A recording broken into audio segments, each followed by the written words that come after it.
So Donald Stojack's going to talk with Arvindh Sundar today from the very close by location of Bangalore, India. It is 10:30 p.m. his time, and so he's been very gracious to stay up this evening and give us I think, some really good insights. So Arvindh, tell us a little bit about who you are and some insight that you can bring us here today. Awesome. Thank you for the opportunity, Donald, and to Morris as well for swinging this my way. The name's Arvindh. I have been a marketer for about 15 to 16 years. I started off as a dev, and I've done everything from door-to-door sales to what I believe Americans call janitorial work.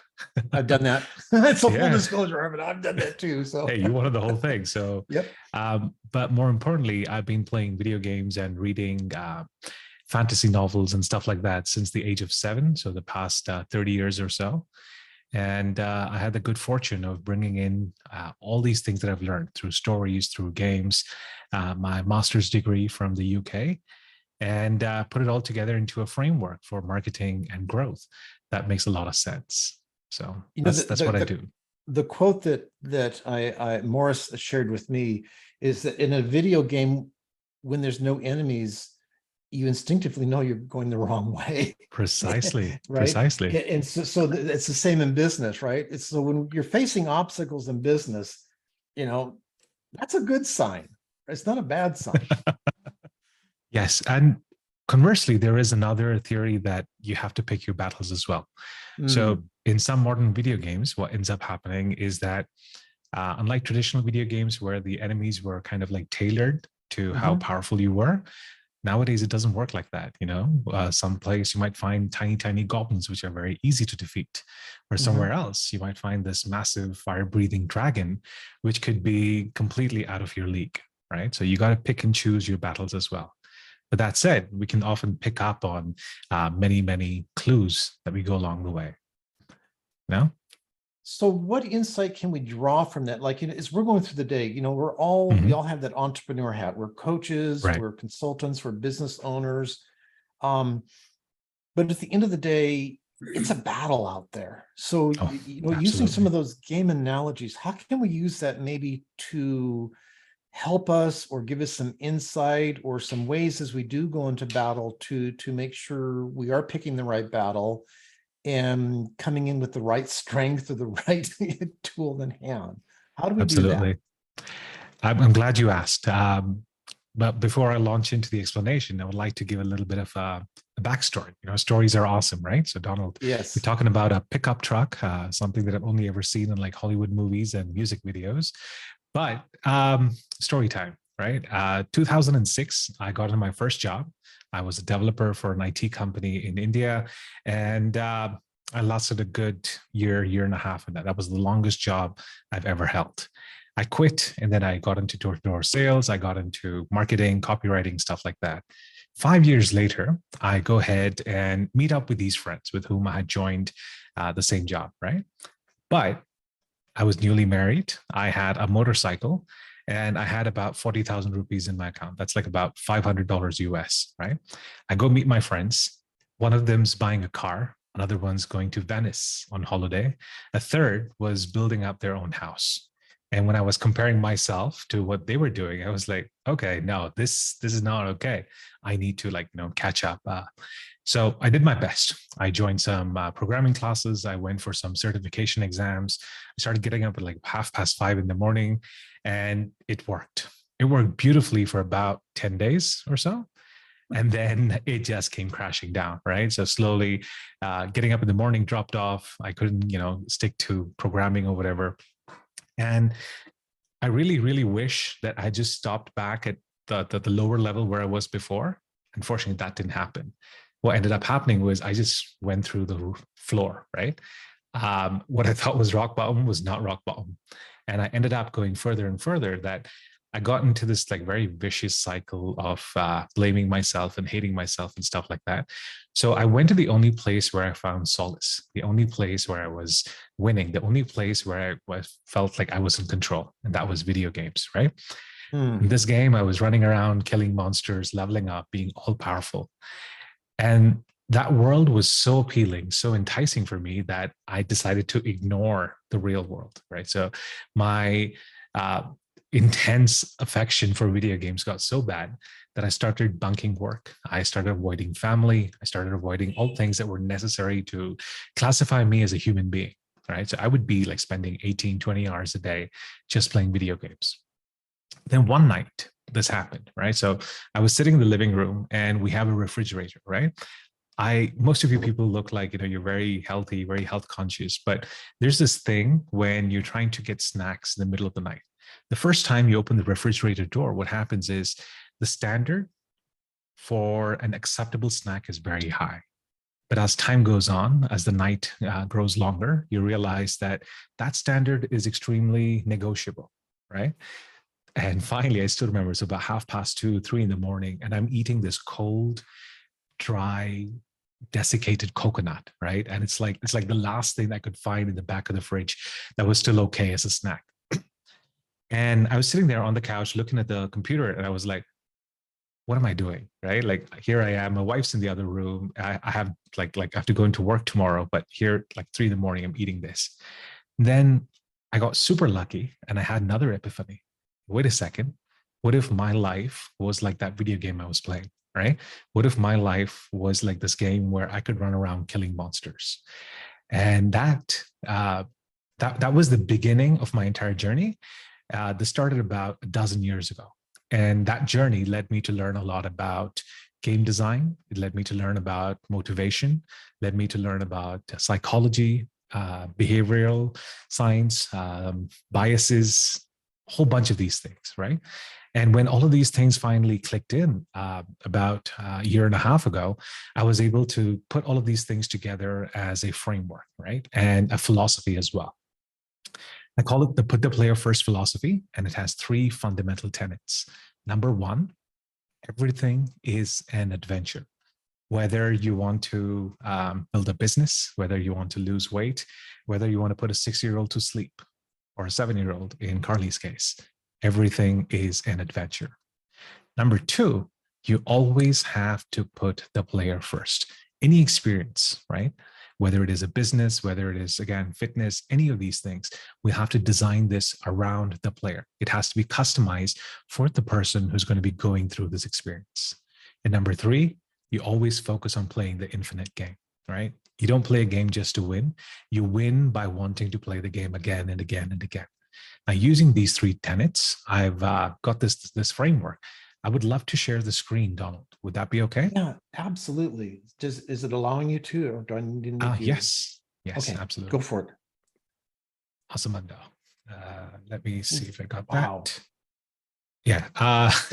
Like I said, a lot of video games. So yep. I also play something called Dungeons and Dragons. So I have like an entire imaginary world and I put Arvind's website in the chat there. Put the playerfirst.com. Yes. Right. So what you see on screen is an encapsulation of the put the player first framework, right? I'm going to talk you through a story, and this is based heavily on the work of Dr. Joseph Campbell, who wrote a book, A Hero with 1,000 Faces, The Hero's Journey, The Writer's Journey by Christopher Vogler as well as Key Principles of Gamification by Andrzej Majowski, as well as Yu-Kai Chao, and a lot of stuff, especially the book, Game Design, A Book of Lenses by Jesse Schell. Fantastic books. If you haven't read them, I highly recommend those as well. I've taken those topics, and you can see a lot of stuff related to video games in this as well. The story goes like this, and it's very similar to the model myth when it starts out. You have a hero who's stuck in a broken world, a world where they're unhappy. Their world is completely messed up because of monsters that are there in this world. They want to get to a place where they don't have these monsters, a place that they call paradise. But they are not powerful enough to get there. So one day they hear this call to adventure, and what they decide to do is they decide to change the world. Upon this journey, they encounter a guide who has some sort of superpowers.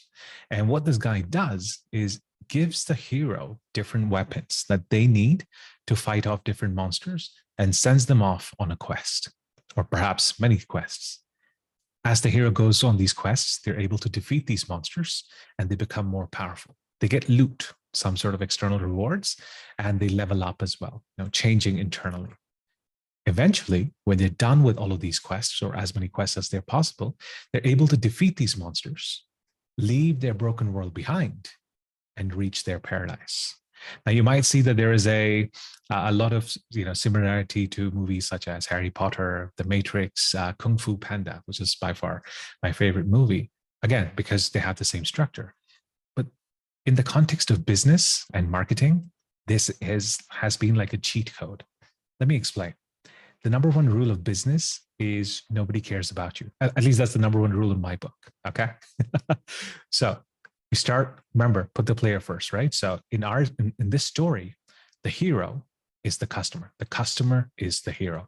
And you're going to be designing this whole thing around them.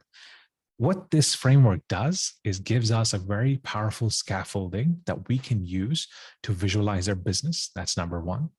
Number two, we can then extend the scaffolding to figure out like, hey, how can I make my business better? And number three, personally, it gives me an infinite source of content. I'd love to share that with you. So taking this framework and applying it to business, the way it looks like is that the beginning of the story, your customer is the hero. They are in a broken world, a world where they are unhappy, where they have some sort of pain, some sort of frustration, something that is making them miserable. What they yearn for is paradise, a world where they don't have any problems, a world where all the problems that they have are solved. And of course, monsters are the problems. One day, they set out and they meet a guide. In this context, the business owner or the business or the brand is the guide. And they have a superpower, something that's going to set them apart from everybody else who wants to help the hero. So you can think of it as your differentiator or your positioning or your unique value proposition. What the guide does is they give the hero different weapons. So in this context, weapons could be content, it could be products, it could be services, it could be experiences, it could be networks, it could be connections, anything and everything that the hero could use to solve their problems, to defeat their monsters. And then they send them out on a quest. A quest is what the hero themselves needs to do. There is a very popular framework called the jobs to be done framework, right? The hero has a job to be done, which is defeat these monsters. But in fact, there's going to be several of them.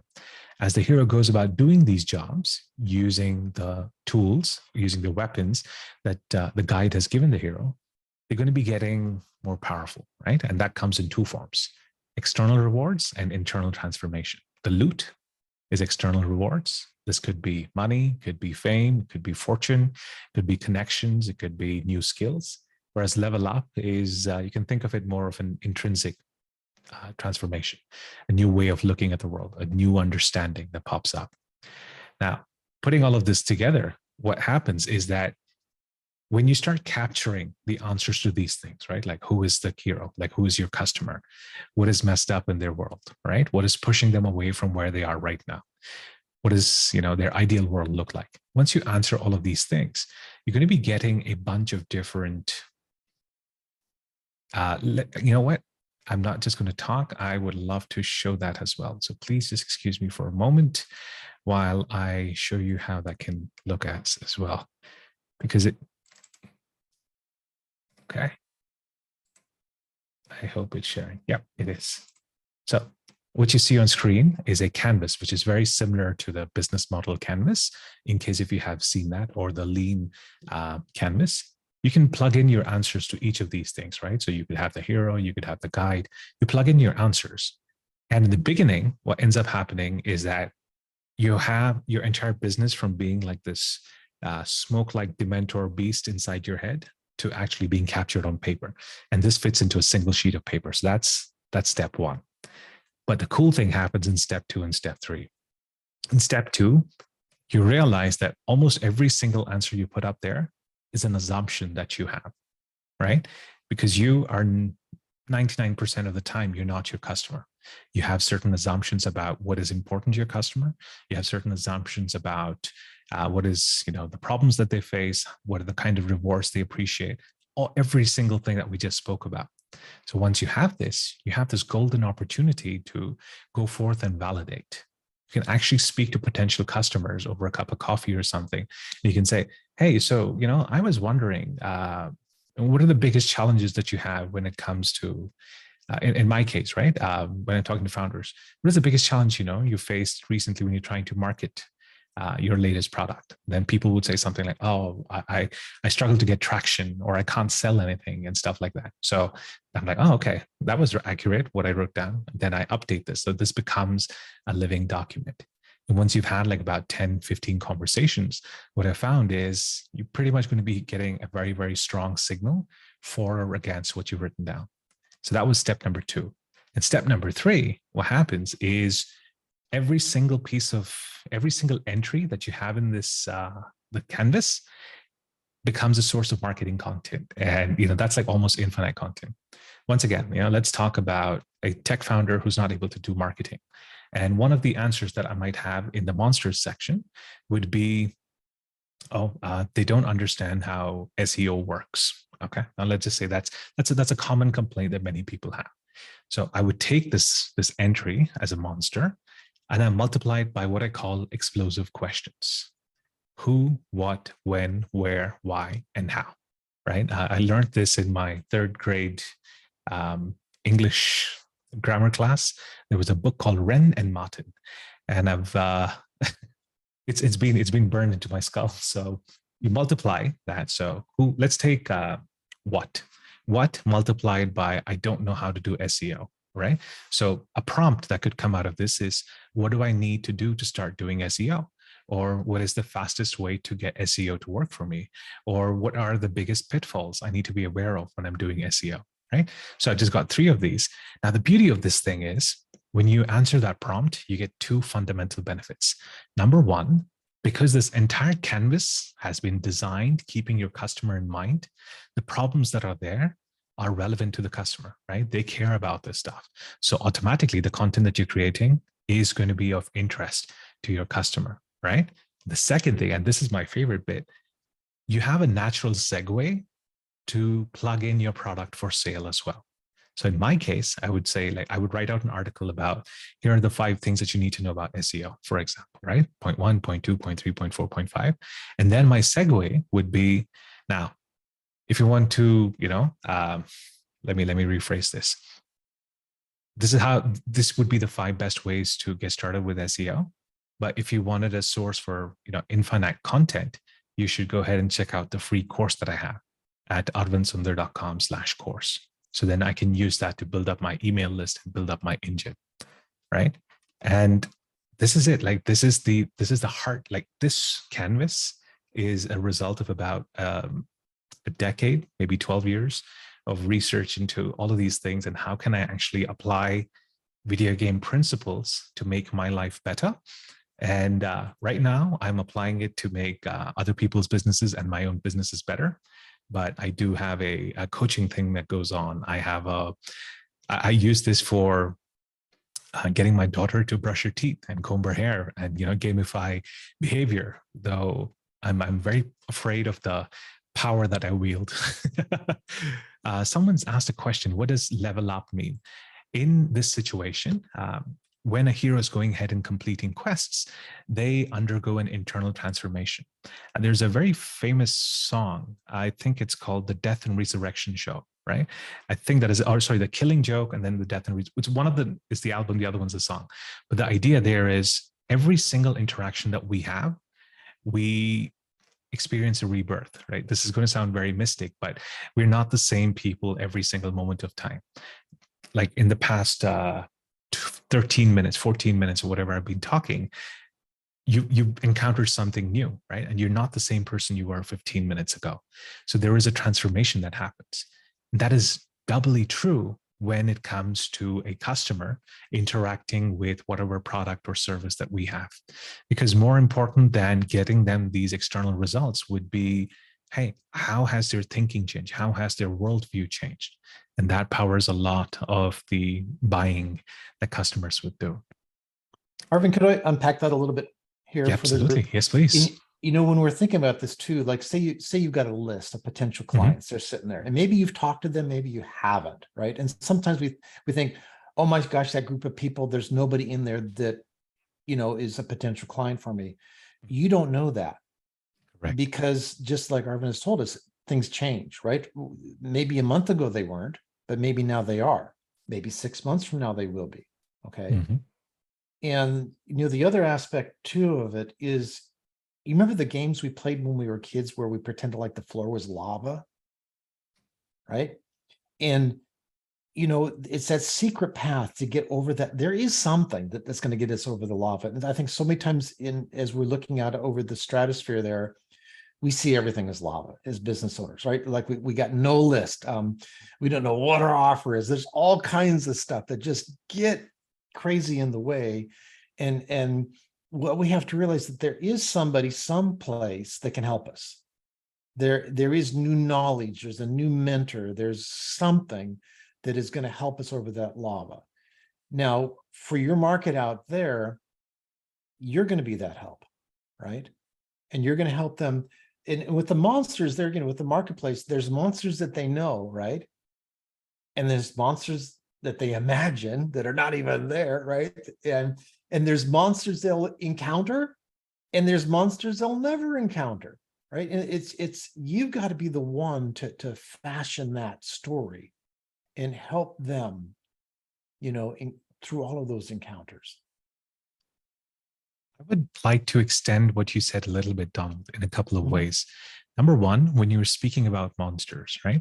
Most of the time when it comes to selling, we tend to focus on our features and our benefits, right? And that is a mistake that I've been doing for about 15 years as a marketer, until I learned of this from Ben Settle. He is a copywriter. I absolutely adore his work. And it was like the first expensive investment that I did for my own marketing and copywriting growth.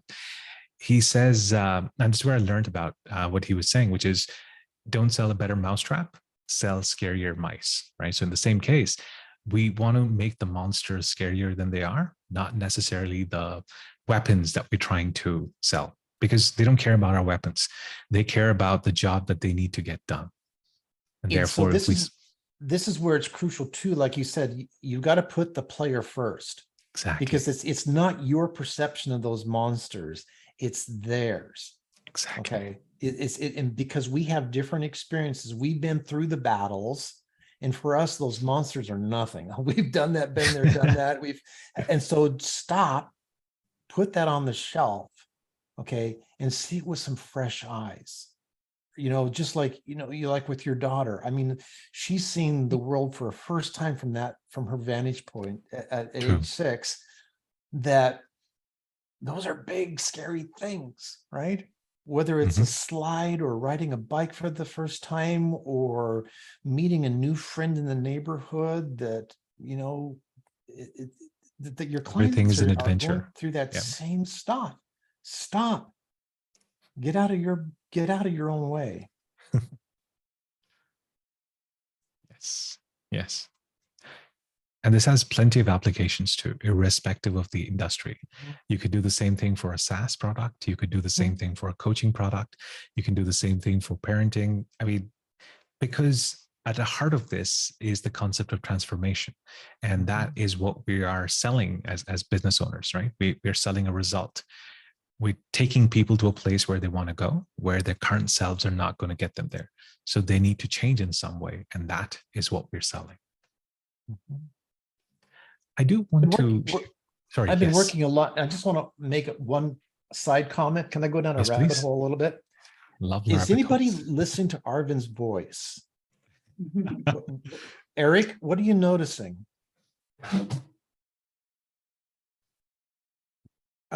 Yeah, I've been noticing his voice from the first moment he started speaking. Okay, and given the work that I've been working on with you, what would you say? Well, and being a recent student of Indian music, and hearing, anyway, the tone quality is absolutely mesmerizing. And even more important, I think, is his pace, the rhythm, the pacing of his speaking. I'm literally on the edge of my chair, but not because I can't understand him. Actually, I'm not on the edge of my chair. I leaned back actually because it's just, and I stopped taking notes because it's enticed me to just be completely listening to him. So for all of us here on the call, and I work very intensely with the voice. So some of you know I'm a professional singer, and vocal coach, but not just from music standpoint. I help speakers with their voice and stuff like that. Right. And so for each of us here, Terry, as you're doing your videos, Tom, as you're doing your videos and stuff like that, pay attention to improving the flow and the pace of your voice, right? So I just wanted to make note of that. And Arvindh, it's within the game too. So think about the games that you get. We're all trying to do better marketing, right? And so sometimes it's not what you say, it's how you say it. Would you agree? Absolutely. Yeah. Case in point, right? It's right in front of us. Right. And so that the trusted guide that Arvind's talking about in that journey, right? The trusted guide can't just say the right things. They have to say them in a way that they're perceived and accepted, and it calms the person down and relaxes them. And you notice how Arvindh is pacing himself at a slower pace. If I can give you all one piece of advice, slow down. Tom, slow down. Okay, Terry? That help you out? Okay.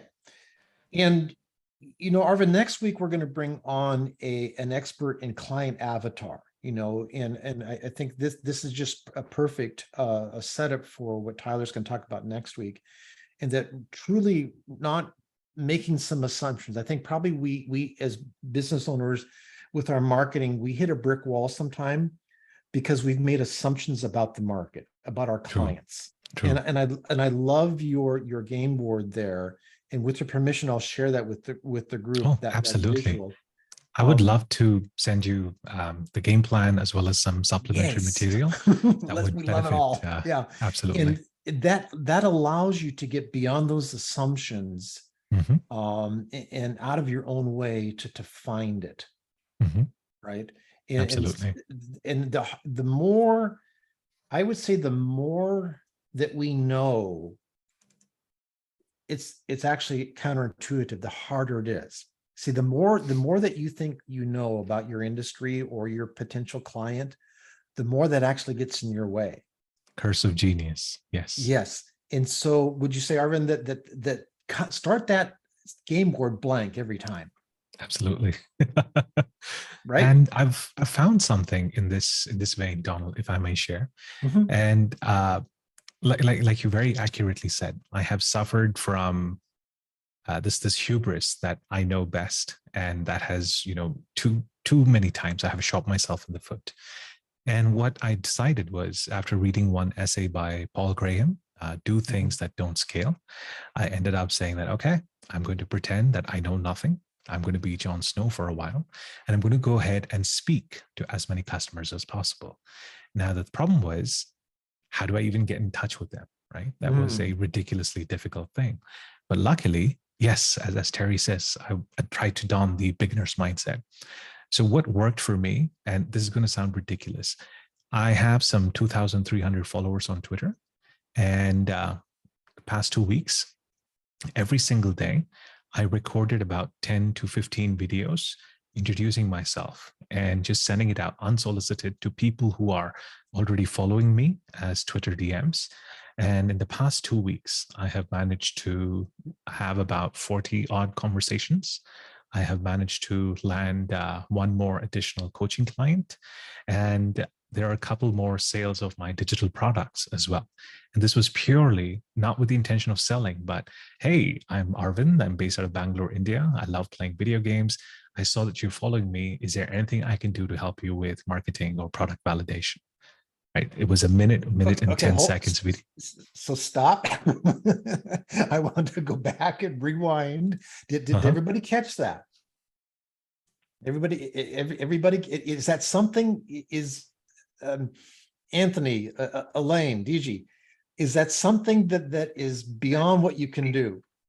I love playing video games. I mean, to lead with that, when he started off with that, I'm like, in the beginning of his talk, I'm like, that is amazing. I mean, Okay, but Elaine, okay, Elaine, my the dear fact friend. that he reached out is your point, right? Right. How did he do Well, that? no, I'm amazed at his whole story though, because he starts off with comparing himself to his friends, and then he, was determined, and it worked for a while, and then it didn't. I mean, I'm just so glad you invited him here. Well, thank Morris. So I'm not going to take full credit here. Yeah, Morris okay. Well, happened thank that you, way. Morris. Yeah. I sent out a video to Morris like, hey, I'm Arvindh, can we And talk? thank you, Arvindh. Thank you. I'm Yeah. happy to be here. But do you see how he did that? He's just reaching out. So take what you do and put it on the shelf, right? You've already got people that you know they're right in front of you. I mean, seriously, they don't want to be sold anything. So stop it. Stop selling stuff. Correct, Arvindh? Absolutely. That's not what they want. They're not there. But I think we as human beings, we're very tribal. Okay, we've almost created a tribe here, right? Or maybe not almost. We created a tribe, right? You want to belong to something. But people yearn for that connection. So, why does social media work? Think about it for a second. Why does LinkedIn work? Why does Twitter work? Why are these platforms working? It's not people running away from each other. Did you hear that? It's not people running away from each other, right, Arvindh? They're running towards each other. Absolutely. And in this day and age of industrial grade, mass, automated personalization, doing things that are going to cut through the clutter can yield intense results, right? Perhaps intense is not the right word. Disproportionate would be more accurate. Mm-hmm. Like it took me literally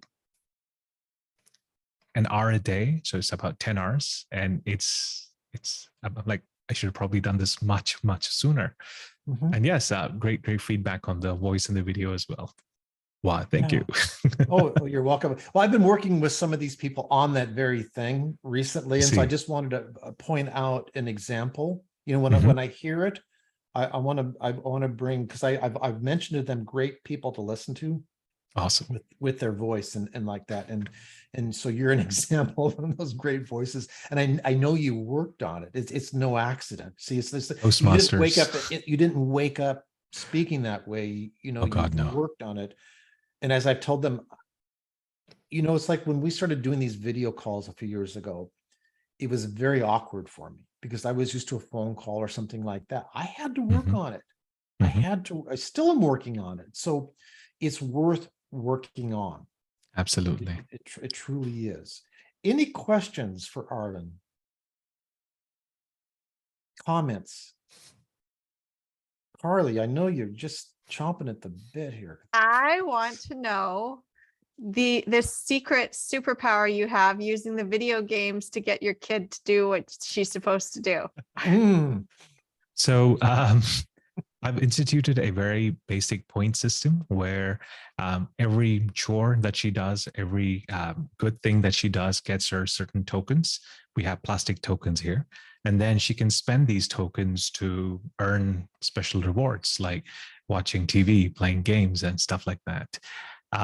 What she doesn't know is that both she and we try to game the system. She tries to game it to get as many points as possible. But I game the rewards that she can get, right? So she has to read a book. And if she reads a book, I will pay her the equivalent of $1, like about 100 rupees. She thinks she's getting the upper deal because she gets $100. I'm like, dude, you're reading a book. That's awesome. It's an absolute win. I used a very basic game design kit that's available on stores online. And to design the system, I used Yukai Chao's Octalysis framework to base the to engineer the rewards and the systems based on internal motivations. There are 8 core drives that he talks about, and I did it along with those. Nice. Yes. You're a genius. I'm totally I just read some books. Morris, as you've engaged with Arvindh, what is there anything that we're missing? Any other insight? I mean, there's so much more, but that's why I'm glad that he agreed to speak here today, and glad you, Donald, that you allowed him in into the tribe. But really, what I like about Arvindh is he's a really friendly person. Like just hearing him, you know that you can trust him. And that's quite rare in the marketing industry, because most of the people you talk to, they all want to sell each other. Everyone is like guarding themselves. And then I meet Arvindh, and it was super easy to book a call with him and talk to him. And he just shares his story so authentically the way he shared it here now. And I think that's what makes him stand out. And he's just a great demonstration of things that you're teaching, Donald. So let's hold on to that, because it's not a small thing here, right? So being nice, being authentic, being real, right? So many times in business, we think we have to do what the others are doing. We have to have that strong salesy pitch. We've got to have that 10-step funnel, any number of things. I just lay it out there. We've been told all this stuff. We've got to spend 10 years on SEO and, any number of things. At the end of the day, nice people connecting with nice people will rule over everything else. Nothing else makes a difference. You could have, I don't know, you can have the shiniest thing in the world, but if you're mean and nasty, it's going to repel people. But if you're kind, nice, and truly in your heart, watch the change. So don't discount this part of it. That makes sense, right, Tony? I mean, seriously, I mean, as you know very well, I mean, it's just like core right here. You've got to be nice. Practice being nice. And I always tell people, Arvindh, having children, I think it is probably the best battlefield to be on for us as business people, because if I know with my nephews, I get on the floor with them. My youngest nephew is like 5 years old, right? Right. If I've got him, I know I'm doing it right, because they don't have any of those filters, right? Right. He's going to tell me straight up, what is and what not. So it's practicing with that childlike innocence and having that just flow. You mentioned this earlier as well, Donald. You mentioned the phrase abundance, right? And I think that is central here. Long ago, when I was reading some book on improv, I read about some exercise called "What's in the Box." Every time you open a box, there is always something inside, right? I believe, like, we all have different areas of expertise. We all have different lens with which we view the world, but we always have, like, every time you open the box, there is some gift that you have to give to the people, right? So I used to be guilty of hoarding my best stuff for my paying clients. Now I'm like, it's okay. There's more to come, right? It's when I open the box, there will always be something there, and that's a mindset. It's very mystical, but it's something that's served me well.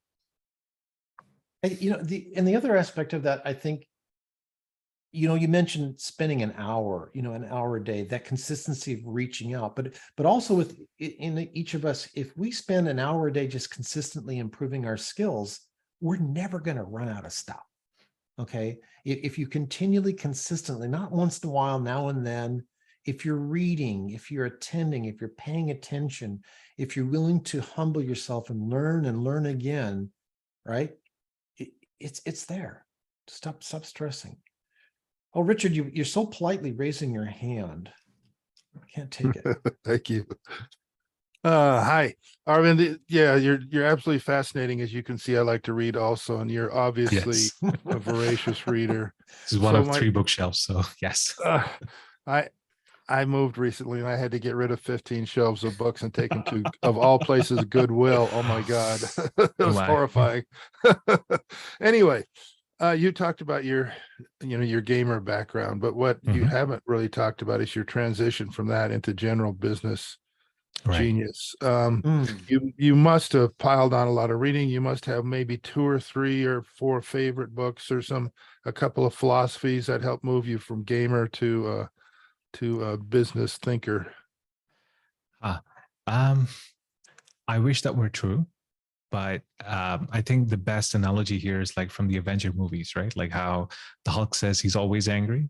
I'm always a gamer, right? I can't escape that identity. But what I have been fortunate enough to be able to do is map a lot of the stuff that I'm reading to concepts and games, and that's how I am able to internalize them.